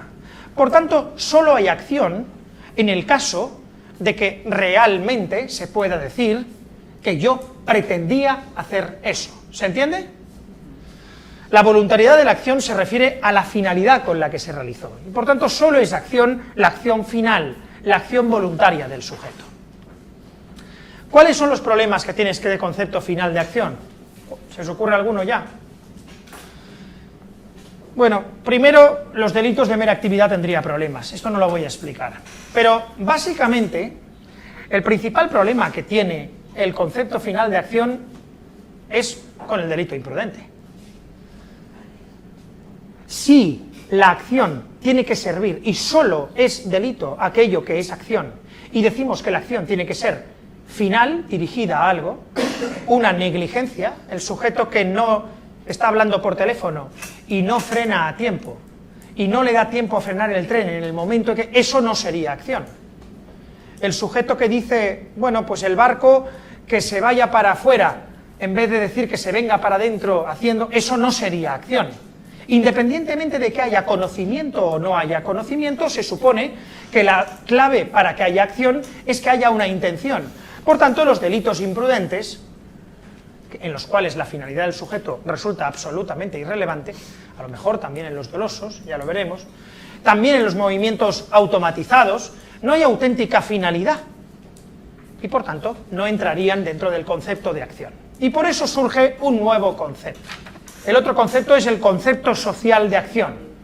El concepto social de acción es un concepto que a veces me cuesta explicar o me cuesta que comprendáis, porque es un concepto, podemos decir, con cierta trampa. Porque hasta el momento hemos estado hablando de un elemento como un elemento único, que es la acción, y como un elemento que pretende ser un elemento anclado a la realidad, a lo óntico. El concepto social de acción, que viene de Jessek, aunque tiene mucho que ver también con Metzger y con otros autores y básicamente con el neokantismo, sería una acción, es un comportamiento humano socialmente relevante. Aquí ya no es la causación de un resultado en el mundo externo, aquí ya no es un comportamiento dirigido por la intención, sino que una acción es un comportamiento que socialmente se considera relevante. La diferencia entre hechos humanos relevantes e irrelevantes no depende de la naturaleza, sino depende de la sociedad. Es la sociedad la que establece qué es lo relevante y qué es lo que no es relevante. Y por tanto no puede establecerse de una perspectiva óntica. Sin embargo, ¿cuál es el problema que esto tiene? Pues que no sé cómo lo veis, pero esto es muy bonito, pero muy abstracto. ¿Qué significa? ¿Cuál es el criterio social que nos dice qué actos humanos son acción y cuáles no? Es decir, cumple muy mal la función negativa, muy mal. Por otra parte, el principal problema que tiene básicamente, es que está saltando, ya lo anticipo, a un paso distinto. No está hablando de la acción, sino de la acción típica. ¿Por qué? Perdón. ¿Por qué? Porque en realidad, si la acción es la acción socialmente relevante, ¿qué es en un Estado democrático de derecho lo socialmente relevante? ¿Qué es? ¿Qué? La costumbre. Bueno, la costumbre lo que nos diría es lo socialmente adecuado. Pero en realidad, ¿qué es lo socialmente relevante a los efectos del derecho penal? Lo que ponga el Código Penal. Entonces, si la acción es lo socialmente relevante y lo socialmente relevante es lo que ponga el Código Penal, el problema es que estamos ya no hablando de acción o de hecho, sino que estamos hablando de ¿qué? De tipicidad, de lo que regule el Código Penal. Hay otros conceptos de acción, el concepto de negativo de acción, el concepto personal de acción y la concepción significativa, por cierto, muy interesante, de acción de Tomás Vives, ilicitano, etc. Están explicadas en el otro vídeo y no puedo decir más. Bien, lo importante a los efectos que nos interesa hoy es comprender cuál es el papel del filtro y qué es simplemente lo que él quiere cumplir. Estamos hablando, cuando hablamos de acción o de acción típica. Cuando queremos pensar cuáles son las funciones de la acción, ¿nos estamos refiriendo a la acción o a la tipicidad? Volvamos a cuáles eran las funciones que se suponía que tiene que cumplir la acción. En serio, la acción, el que un hecho tiene que ser para ser delictivo, en primer lugar, tiene que ser un hecho, una acción. ¿En serio tiene que ser el elemento básico del sistema al que deben referirse todos los demás atributos del delito? ¿Puede caer sobre el peso de la acción el definir absolutamente todo, sobre el primer filtro? ¿Cómo sería el primer filtro si tiene que definir todos los elementos del delito? ¿En serio la acción tiene que servir para englobar y diferenciar todas las hipótesis de conductas penalmente relevantes? ¿Tiene realmente la acción que servir para diferenciar entre el dolo y la imprudencia? ¿El que haya dolo o imprudencia es un tema de acción? ¿El que haya, es decir, una acción, una omisión, es un tema de acción? Puede ser que sí o no.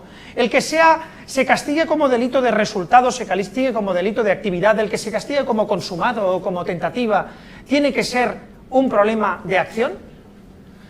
Y la última pregunta, ¿tiene que servir la acción para limitar o eliminar aquello que de base no interesa al derecho penal? ¿Tiene que servir la acción para decir, bueno, de esto ni me preocupo, una vez elimino esto, empiezo a ver todo lo demás? ¿Cuál es la única función que en realidad cumple la acción? ¿Por qué? En realidad, esto está mal, perdón, función negativa, ¿vale? Aquí pone función clasificatoria, función negativa. En realidad, la única de las funciones que cumple la acción o que tenemos que decir que cumple la acción es la función la función negativa. ¿Por qué? Porque para definir lo que es relevante al derecho penal está el tipo penal, los tipos penales que se han establecido. Para clasificar los distintos tipos está la acción típica, la tipicidad. En cambio, para lo que sirve la acción es para fijar aquellos acontecimientos que de inicio no interesan al derecho penal. Por tanto, el concepto de acción que se ha estado hablando y todo el tema de la acción final, la acción causal, etcétera, etcétera, es básicamente un concepto que solo sirve desde la perspectiva de la acción típica. En cambio, para lo que nos sirve el concepto de acción, ¿para qué nos sirve el concepto de acción? Para eliminar, en primer lugar, aquello que no lo es. ¿Y qué no es acción, en primer lugar? Los hechos de la naturaleza. ¿Mirar el WhatsApp es acción? Sí es acción. ¿Tocar en el dedo la pantallita es acción? Sí es acción. ¿será relevante penalmente o no? Es una cuestión de tipicidad. ¿Está en el tipo penal tipificado que voy a bajar un punto de nota para quien toque el WhatsApp? No. Pues eso es un problema de tipicidad, no es un problema de hecho. Para lo primero que sirve la acción es ¿para qué? Para eliminar los hechos de la naturaleza. ¿Los hechos de la naturaleza son acción? No. Los pensamientos, de nuevo, cogitationem poenam nemo patitur, ¿se puede castigar la mera apología, el mero pensamiento? ¿El hablar con la persona de al lado es acción? Sí. ¿Pero el pensar es acción? Joder, me ha pillado manía ya. No, no es acción. ¿Los movimientos reflejos son acción? ¿Por qué no son acción los movimientos reflejos? ¿Por qué no qué? Es decir, que en realidad nos estamos yendo a un concepto muy parecido al concepto causal de acción, ¿sí o no? ¿Por qué nos estamos yendo a un concepto muy parecido al concepto causal de acción? Porque no estamos metiendo en la acción la intención. Estamos metiendo simplemente el control mínimo sobre el hecho. Lo que sea humano, es decir, yo recuerdo el caso aquel de la mula que mató a un teniente general de la Guardia Civil en los Pirineos porque le pegó una coz y lo tiró por el barranco, la enjuiciaron y le pegaron un tiro. ¿Las mulas pueden cometer delitos? No. Las personas pueden cometer delitos. ¿Los terremotos pueden cometer delitos? No. El primer elemento es, eliminamos los terremotos, eliminamos los pensamientos, eliminamos los animales, eliminamos aquello que no depende del control mínimo de libertad de la persona, aquello que no le pertenece de una forma básica, los movimientos reflejos, la fuerza irresistible, la inconsciencia, el sueño, la embriaguez letárgica. La embriaguez letárgica, ¿es acción? ¿Es acción que una persona en un estado absolutamente no solo de no comprensión, sino de no control mínimo, de no conocimiento, actúe? No, no es acción, no nos interesa, no pertenece al hombre, no pertenece al sujeto, por eso esto también se parece al concepto personal de acción. Y desde luego los hechos atribuibles a otras personas tampoco son acción. ¿Se entiende, por tanto, qué es acción? Prácticamente todo es acción, es un filtro que deja pasar todo. Cuando tenemos un fraude fiscal, 27 personas que tenían tarjetas no sé qué, más otras 27 que uno ha afirmado que sí podías utilizarla, el otro no ha pasado a Hacienda, la secretaria que ha firmado la autorización, el consejo de administración que 20 votaron que sí y 12 votaron que no, pero los que votaron que no sabiendo que los otros votaban que sí. Todos esos hacen acciones, sí, pero el que no estaba ni en el consejo de administración, el que no aparece por ahí, había dimitido unas semanas antes y no sabía nada del tema, ¿hace una acción? No, a menos que consideremos que sí. Por tanto, el primer elemento es la acción, el hecho. Si tenemos un hecho, ¿qué tenemos? Muy poquito, prácticamente nada. Con un hecho no tenemos nada, pero necesitamos un hecho. Y además es importante saber cuál es el hecho. El maquinista que habla por teléfono y que no le da tiempo a frenar cuando llega a la curva de Angoix, creo que era. De acuerdo. ¿Realiza una acción? ¿Cuál es la acción que realiza? ¿Cómo? Coger el teléfono es una acción, sí. Pero ¿cuál sería la acción relevante? La acción relevante es más bien una omisión. La acción relevante sería no frenar. Frena. ¿Pero cuándo frena? Tarde. ¿La acción cuál sería? En el momento en que tendría que haber frenado, no haberlo hecho. ¿Vale? Por tanto, tenemos un concepto de acción que nos permite integrar las omisiones. ¿Significa que es responsable ese hombre de las muertes? No. Significa que ha hecho una acción y que sobre esa acción nos tenemos que centrar para ver si la acción es típica o no es típica. ¿Nos va a decir el elemento acción si este hombre responde o no? No. ¿Se entiende esto? Bien. ¿Cuánto nos queda? Perdón. 10 minutos. Bien. La fuerza irresistible. Voy a explicarla un poco y voy a volver de nuevo al concepto de acción.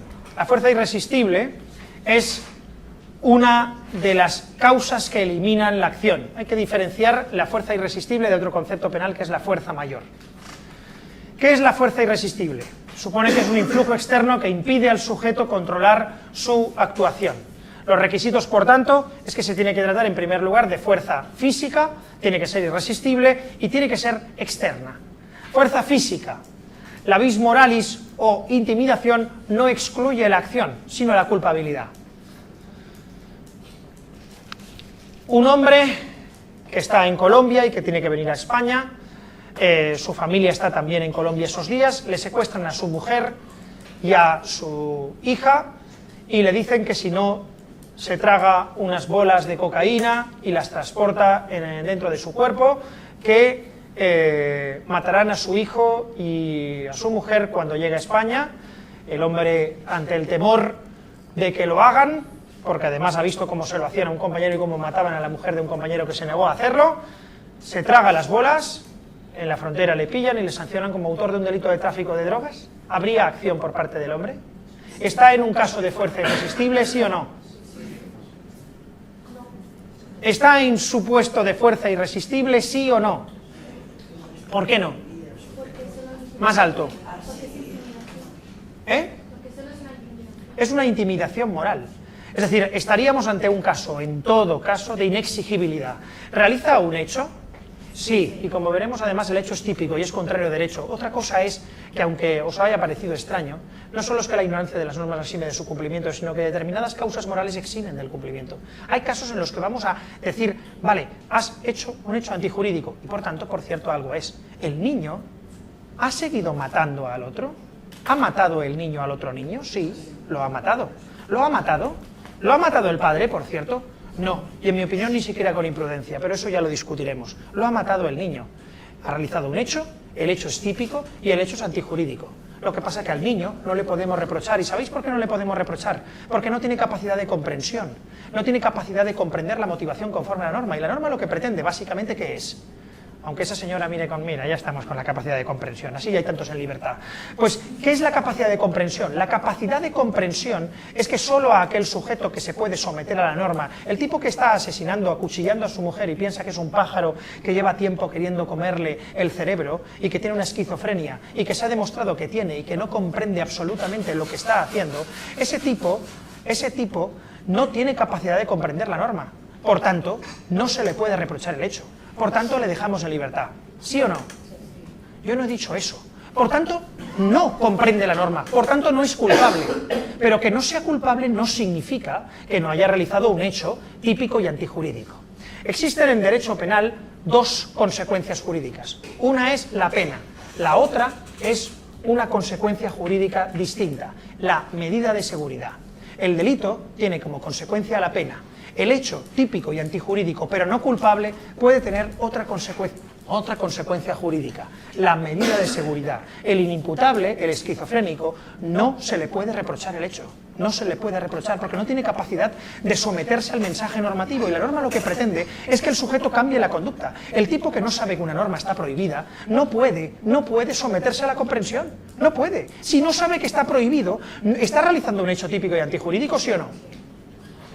Sí, está realizando un hecho típico y antijurídico. Claro que lo está realizando. ¿Tendrá que pagar, por cierto, la indemnización? Pier Giorgio Mori tendrá que pagar, en efecto, el niño tendrá que pagar su padre todo el dinero de su vida. ¿Y eso cómo se llama?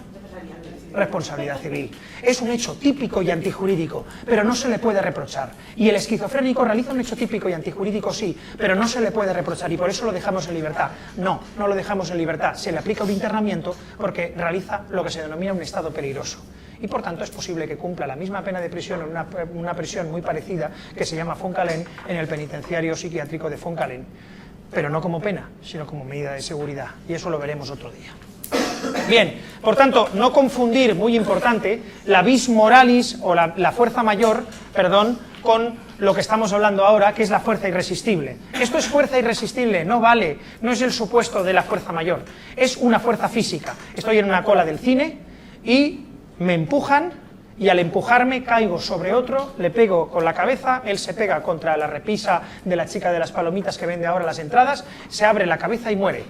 ¿Eso sería un homicidio por mi parte, sí o no? No habría ni siquiera acción. Es una fuerza irresistible. Lo que nos tendríamos que preguntar es si el otro que me ha empujado a mí podría llevar a haber acción. ¿Habría acción? ¿El que ha hecho así? Sí. ¿Sería típica? No lo sabemos, todavía no sabemos lo que es típica. Vamos paso a paso. Sería acción. Bien. ¿Qué? ¿Qué has dicho? Claro, ese es el objetivo. Bien, vamos a terminar intentándoos explicar una forma distinta de hacer exactamente lo mismo que hemos hecho hasta ahora, que es por medio de lo que se denomina la doctrina de la imputación. La doctrina de la imputación lo que viene a decir es que existen en los procesos sociales, existen dos cosas distintas. Existe la imputación y existe la valoración. En realidad, en los procesos sociales existen dos cosas distintas, que son las reglas de conducta y las reglas de imputación. Y aunque nosotros solemos cometer el error de hacerlas conjuntamente, si las hacemos por separado y paso a paso, lo haremos muchísimo mejor, ¿vale? ¿Estoy ensuciando desde hace rato? Bastante. Además, ¿bastante qué es? ¿Una imputación o una valoración? ¿Y que estoy ensuciando qué es? ¿Una imputación o una valoración? Las dos cosas. Las dos cosas. Y el problema es que lo hacemos siempre. Y hacemos las dos cosas a la vez. Y ese es el problema, que os saltáis, nos saltamos los pasos. Y hacemos las dos cosas a la vez. Y decimos, estás ensuciando. Cuando en realidad, cuando yo hago esto, lo que estoy haciendo son dos cosas, o una misma cosa, que lleva a dos procesos y nos obliga a hacer dos procesos por separado. Uno es imputarme a mí lo que he hecho, y otro es valorar lo que yo he hecho conforme a una regla de conducta. Y eso son dos cosas distintas. Y si las hacemos por separado, lo vamos a comprender mucho mejor. Cuando yo cojo esto y hago así, yo hago algo que vosotros podéis decir que me pertenece a mí y no a él, o a él o a ella. ¿Por qué? Porque yo hago algo con conocimiento y con control de lo que lo hago y podría no hacerlo, y sabiendo lo que hago. Independientemente de cuáles sean las consecuencias. Si lo hago porque hay el mosquito chikungunya que me picó en Colombia y que es el del hombre tumbado y me dejó una semana tirado, no me llegó a picar, pero estaba tan acojonado que iba por toda la playa lleno de crema. Pero vamos, el caso es, si he matado el mosquito chikungunya, ¿significa que he realizado una acción? ¿Se me puede imputar a mí que haya matado el mosquito chikungunya, sí o no? Sí. ¿Qué es imputar? Imputar es atribuirle a alguien algo. ¿He ensuciado? ¿Sí o no? ¿Qué es ensuciar? Ensuciar es una palabra que está definida conforme a una norma. Imaginemos que la Universidad Miguel Hernández, harto de que el decano dé las clases de Derecho Penal y deje los suelos hechos una mierda, la universidad ha puesto una norma que dice: el que ensucie, el que durante sus ejercicios docentes ensucie el aula, será castigado con la suspensión de empleo y sueldo de 1 a 2 días, no, o 2 días, ¿vale? Suspensión de empleo y sueldo. 2 días de sueldo de funcionario es terrible. Entonces es una sanción muy intimidatoria. El caso es, ¿estoy ensuciando? En realidad, lo que tenemos que hacer en primer lugar es decir, ¿yo he hecho algo? ¿Lo he hecho yo? Hay acción, ¿vale? Esto es la imputación de algo a alguien, y es un proceso que hacemos, ¿vale? Imputar algo a alguien. Otro proceso distinto es la valoración, comparar lo hecho con la norma. Decir si yo he ensuciado o no he ensuciado exige, primero, que me podáis atribuir a mí que yo haya tirado la tiza, y segundo, que me podáis atribuir que eso me pertenece. Porque, de nuevo, si no me pertenece, ¿esto es acción? ¿Esto es un hecho? ¿Se me puede imputar a mí? No. Ya no es que sea o no sea ensuciar, es previamente que haya acción, y que sea un hecho y que sea mío. ¿Se entiende? Vale. Pues bien, en derecho penal existen dos procesos distintos. La atribución de un hecho a un agente, que es la imputación, tiene que ver con las reglas de imputación, y la comparación del hecho imputado, atribuido a alguien, con la descripción normativa, las reglas de conducta.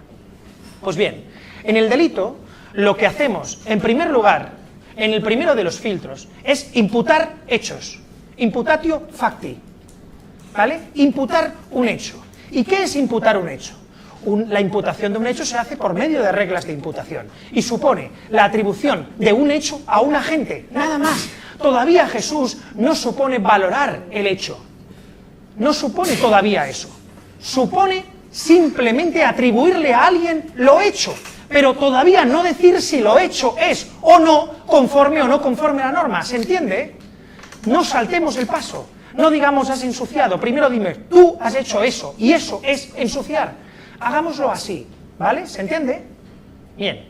¿Cómo se atribuye un hecho a un agente? Pues se mira si el agente tiene conocimiento y control sobre lo hecho. El agente que tiene conocimiento y control sobre lo hecho, lo realiza. Yo, en realidad, por cierto, yo quería dejar la tiza aquí. ¿Se me puede imputar el hecho? Dilo, más alto. ¿Por qué? Porque tengo conocimiento y control. ¿Conocimiento y control de qué? De lo que hago. Pero conocimiento y control de lo que hago, ¿qué? Se ha caído. Pero yo, ¿este hecho es un hecho? ¿Es un hecho? Sí. Otra cosa es que podáis valorar que eso es ensuciar porque se me ha caído la tiza y yo no quería o lo que queráis. Pero eso es un paso posterior. No lo saltéis, que no es tan fácil. Vamos primero ¿tengo conocimiento y control sobre lo que hago? Ay, no. ¿Tengo conocimiento y control sobre lo que hago? Mira, ya he cogido el ébola. ¿Tengo conocimiento y control sobre lo que hago? Sí. ¿Tengo conocimiento y control sobre lo que hago? Toma. Joder. ¿Tengo conocimiento y control sobre lo que hago? ¿Sí o no? Sí. Otra cosa es que no es lo que quiero hacer. No se produce el resultado que yo quiero producir, etc. Da igual. ¿Tengo conocimiento y control sobre lo que hago? ¿Se entiende?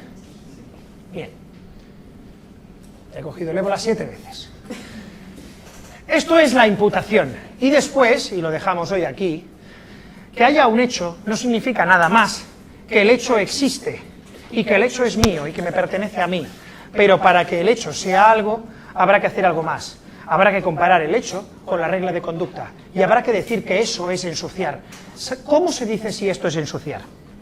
¿Lo que yo hago es ensuciar?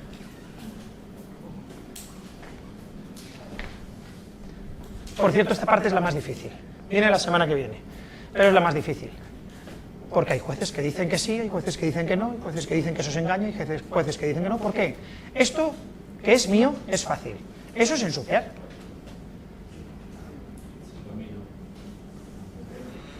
Depende. ¿De qué depende?